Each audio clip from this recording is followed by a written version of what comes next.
এবার ভিডিও ধরতো ভিডিও ধর সামনে সামনে আমি আমার পিছনে আছে না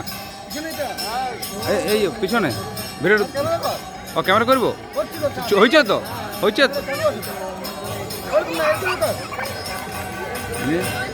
হ্যাঁ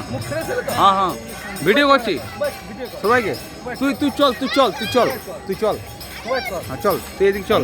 হ্যাঁ চল তুই এবারে খিচুড়ির দিকে যা এক পাতা লিখ নাকি এক পাতা লিখেছে পাতার পায়েস দাও নাকি এটা মন্দির বলছো না আমি গান এডিট করতে হয়তো এটা শুধু ভিডিও ডলে আচ্ছা ভিডিও ডলে ইউটিউবে দিন দিবি ইউটিউবে দিন দিবি আবার হয়ে যাবে ইউটিউবে ছেড়ে দেখি